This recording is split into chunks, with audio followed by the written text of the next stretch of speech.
Hari Om. Today we will proceed with the Bhagavad Gita lessons for chapter 11 from verse number 24 onwards. So please keep in mind that what we are going through the verses now is Arjuna. He's describing the Vishwarupam or the universal form of the Lord.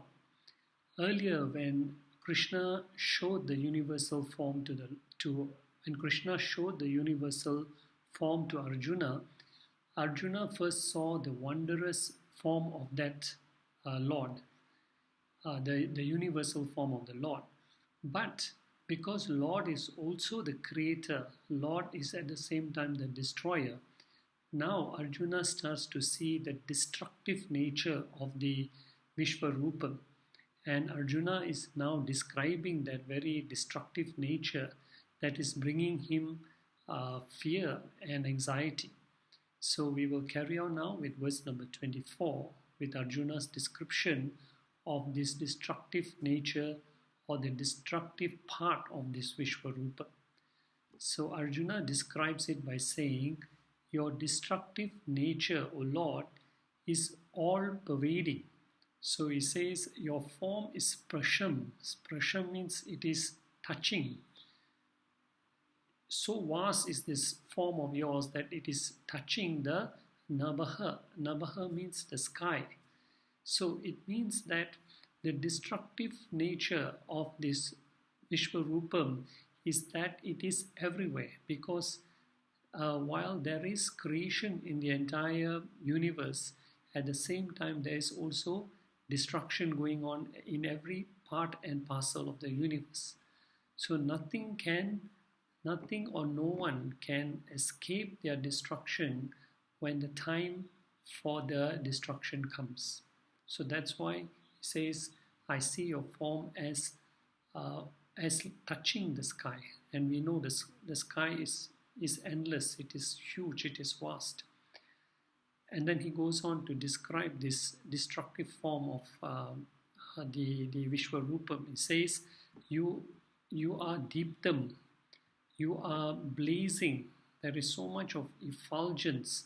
Why? Because all the totality of everything that shines in this universe, the moon, the stars, the sun, the fire, whatever that shines in the universe, the source of this effulgence is the Lord Himself. So he says, you are the total effulgence of this universe. You are deeptam, you are blazing.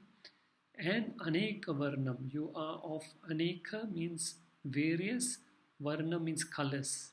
So wherever we see the burst of colors in this creation, the Lord's existence is there. So basically what he's saying, your form is infinite, it is everywhere, and it is blazing, it has great effulgence. And then Arjuna describes a specific part of the Lord which depicts this destructive nature.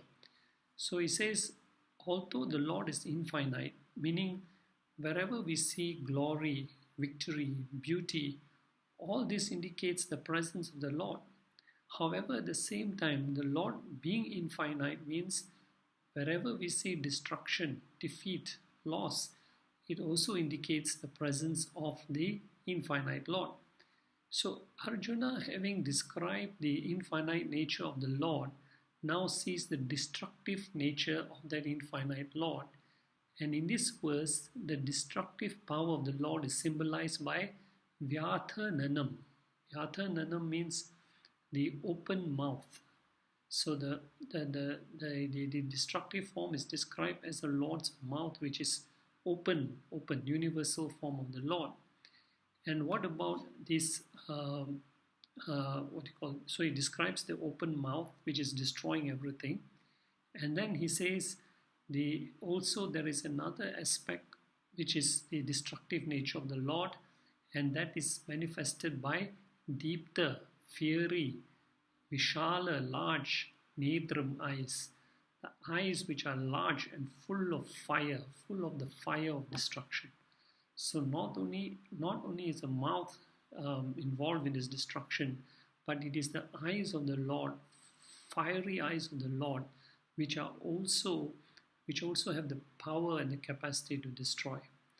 So Arjuna says, "O Lord, Drishtva," seeing this destructive form of yours, Tvam, Drishtva Tvam, seeing this destructive form of yours, what is Arjuna's emotional feeling? He says, Antaratma, my mind. Here the word Antaratma refers to the mind. Arjuna says to the Lord, my mind is pravyatitam. It is extremely distressed. I cannot comprehend the nature and the extent of destruction that is going on continuously at every second of the time. So as a result of Arjuna's extremely distressed mind, Arjuna says, I have lost my dhritim, I have lost my steadiness. I am unable to look upon all this vast destruction going around everywhere. Wherever I look, I see destruction. So my limbs are feeling weak, which is an outward expression of a distressed mind. And Arjuna declares to the Lord, Na vindami, I do not find samam, any calmness. I'm looking at your universal form, but the destructive nature is troubling my mind and I cannot bring my mind to be calm. So Lord here in this verse, very importantly here, Arjuna addresses the Lord as Vishnu. So the word Vishnu, the root word of Vishnu is Vish, which means to enter, to pervade. So the word Vishnu means the all-pervading one. When we say all-pervading means that which is not limited by time or space. So both. Lord transcends both time or space. That's why he's called Vishnu. And Arjuna has described this Vishnu as the very form of the sky. The whole sky is you, O Lord. So he addresses the Lord here as Vishnu. And the Shastras, the scripture describe Vishnu with a pale blue complexion, which is like the sky, the color of the sky. He has 4 arms carrying a lotus in one hand, Pancha Janeya conch in the other hand, mace in another hand, and discus, the Sudarshan Chakra, the most powerful weapon, in another hand. This is the universal form of Lord that Arjuna is seeing, and he thus addresses the Lord as Vishnu. In the Chandogya Upanishads, there is a beautiful segment in which the teacher wants to teach the student how to understand this unmanifest Brahman, which is everywhere. It's unmanifest, can't see the most supreme nature of the Lord, but at the same time, he is described as all-pervading. So the teacher's name in this Chandogya Upanishads is Udalaka. And the student is no other than his own son, Swataketu. So he tells the student, take some water, put a pinch of salt and dissolve it in the water and bring it to me. So the student does that. Then the teacher holds up the water and he says, what do you see? So the student says, I see water. So the teacher asks, what type of water? He says, water which is pervaded by salt. Water is there, it is pervaded by salt, but I only see water. So the teacher asks the student, where is the salt? Is it above water, below water, center of the water? Where is it? Student says, it is everywhere. Salt is pervading in all directions, north, south, east and west. So the teacher asks, do you see the salt? Student says, no, I don't see the salt. How can you recognize that there is salt inside this water? You put a drop of water in your mouth and you will know that the water is pervaded by salt. So that means the one which you cannot see by one instrument of knowledge can be recognized by another instrument of knowledge. Water can be recognized by the eyes, but the salt in the water needs the tongue to recognize the presence. Similarly, the Shastras say All the five sense organs can recognize the world, which is gross, but they cannot recognize the reality, which is subtle, which pervades the whole creation. If this reality has to be recognized, one requires an instrument which is different from all the sense organs. And that instrument is called jnanam, knowledge. The third eye is not a physical hole in the forehead, but is the physical representation of jnanam, or spiritual knowledge, or spiritual awakening. So the first two eyes represent aparavidya, or the lower gross knowledge, while the third eye represents paravidya, or spiritual knowledge.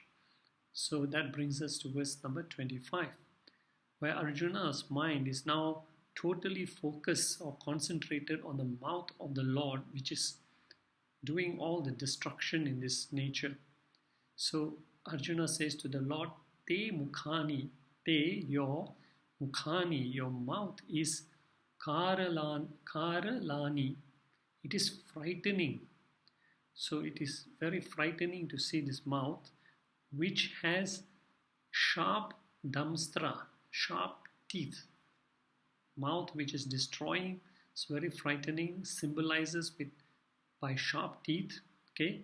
And basically, sharp teeth, when they bite into anything, they cause a lot of pain. So as we know, destruction, when it comes, it causes a lot of pain and sorrow.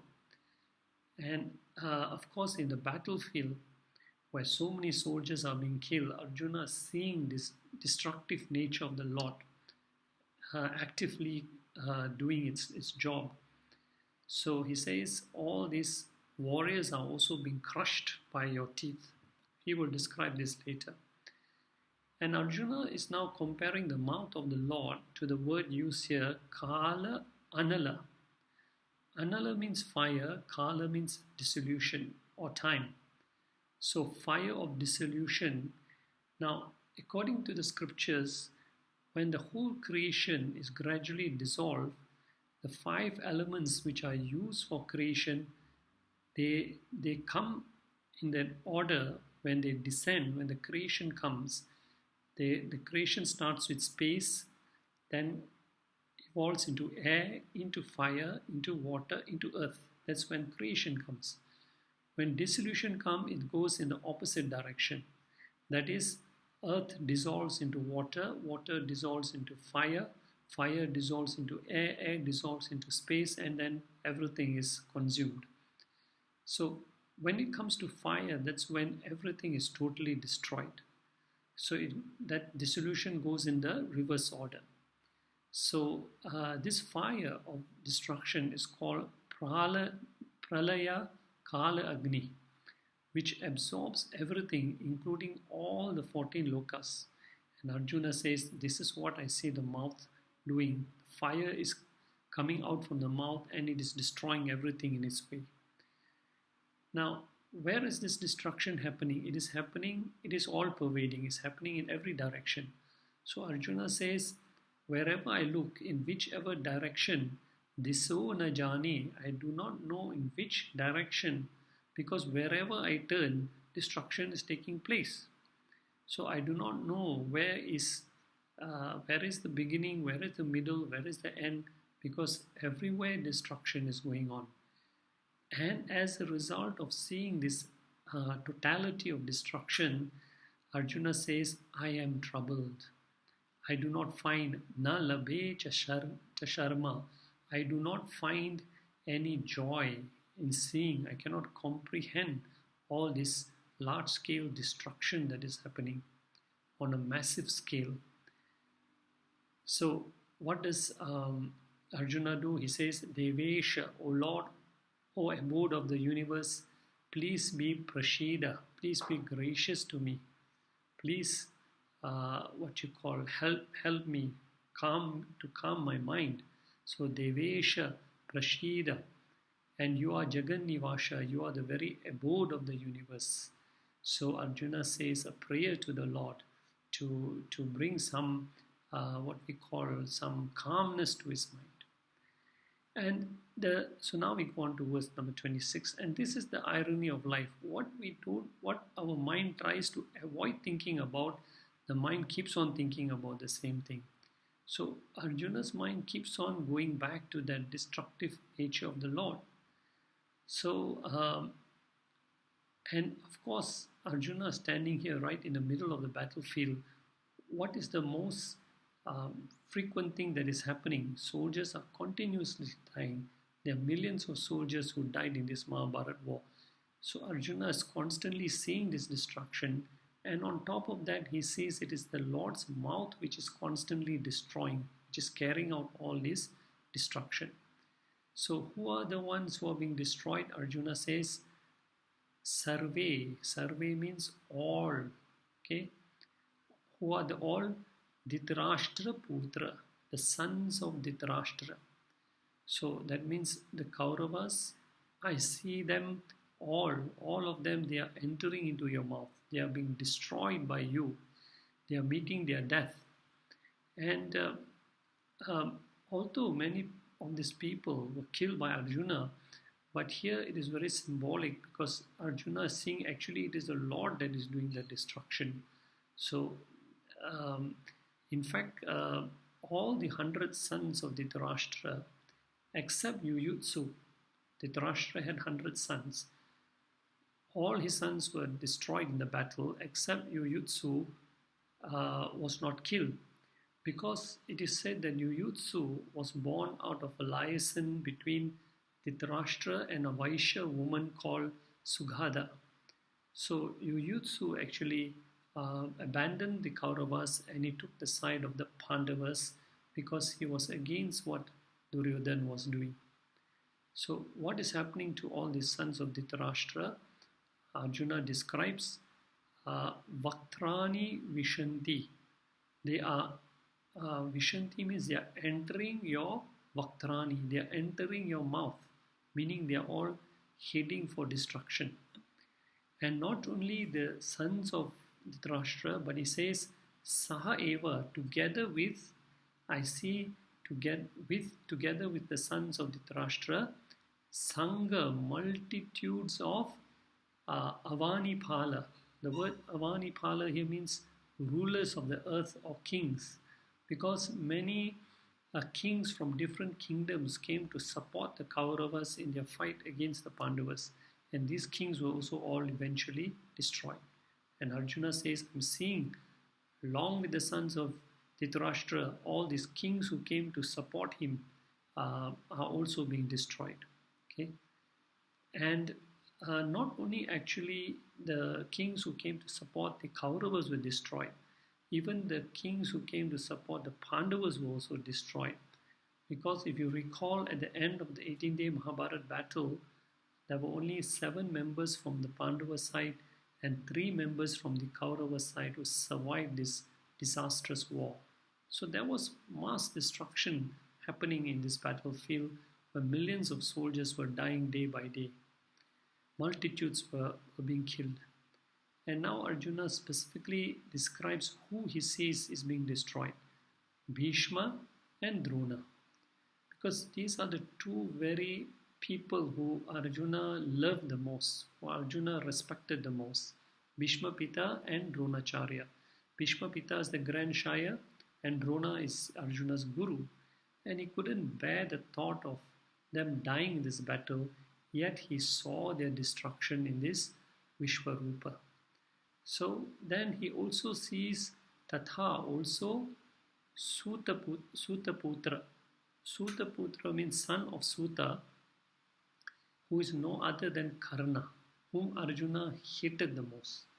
So while he was sad in seeing the destruction of Bhishma and Drona, yet he was also in a way comforted by seeing the destruction of Karna, who what we call did a lot of bad things to the Pandavas also.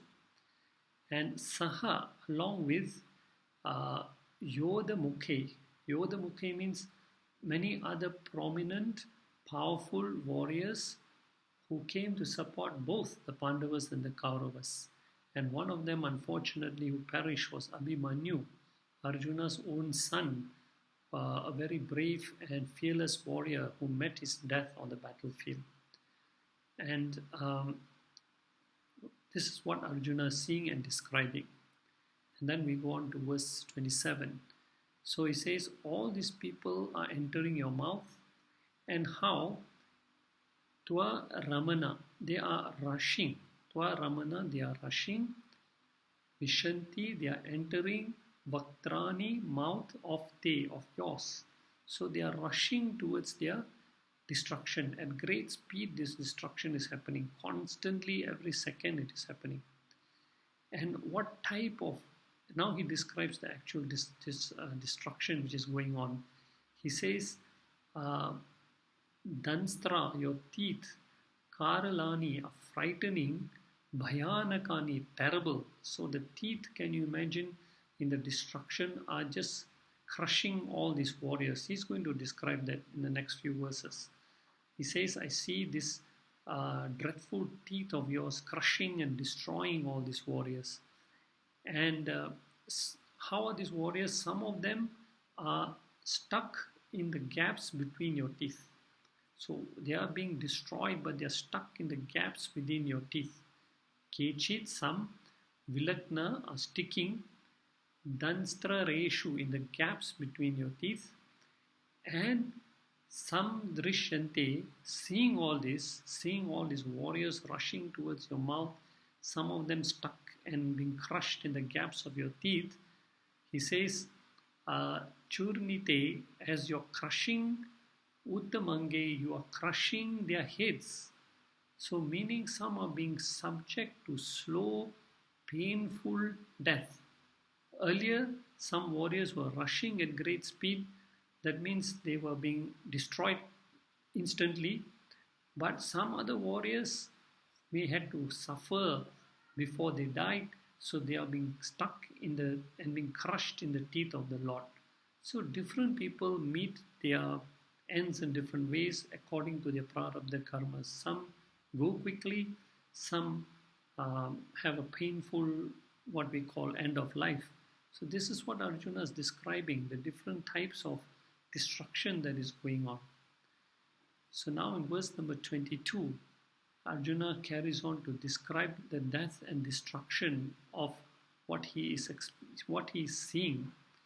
So, and he uses an allegory here in verse number 28, the allegory of rivers. Okay, so he uses an allegory to describe this destruction by comparing to the rivers of the world. Now, all the rivers we know, wherever the rivers are, whichever way they flow, ultimately they go back to the source, to the origin, which is the ocean. So all of us are also like various rivers.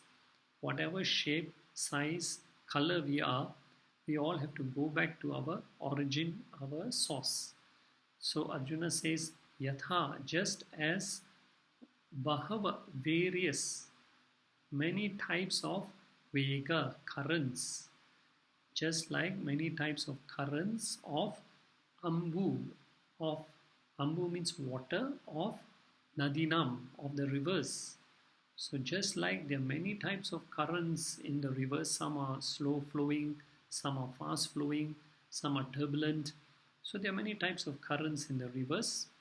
So Arjuna says, just like there are many types of currents in the river, but no matter whatever type of currents there are in the river, they are all abhimukha. They flow in one direction only. So whether you're going speedily or whether you're going slow, but they're all flowing in one direction. And what is that?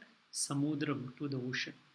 So all the currents of the river are flowing towards that one ocean, which Dravanti eva, they alone enter the ocean. So the rivers merge ultimately in the waters of the ocean. There is no other end or destination for the waters of the different rivers. They can't avoid but to merge with the ocean. So Arjuna says, Tatha, in the same way, Ami, these Naralokavira, these heroes of the human world, these brave, great warriors of the human world, who are assembled on the battlefield, with so many sophisticated weapons to attack and protect themselves. But he says, when the time for their destruction comes, no one is spared. No matter how brave, no matter how mighty, no matter how well versed they are in warfare, they will all meet the same end one day or the other. And what is that end they will meet? These warriors, Arjuna says, will ultimately Vishanti, will ultimately enter Tava, your Vaktrani, your mouth. And what does the mouth of the Lord indicate? It symbolizes the power of the Lord to bring about dissolution. And the word mouths here is actually in plural, indicates that no one can escape when the time for their death or destruction comes. The only difference is whether it is a slow destruction or a quick destruction. So Arjuna describes the mouth of the Lord, Vijvalananti, blazing, Abhita, all around. All around there is death and destruction going on, not only on this battlefield, but everywhere in this creation. And with that, we will stop at verse number 28, and we will resume in the next lesson from verse number 29. Hari Om Tat Sat.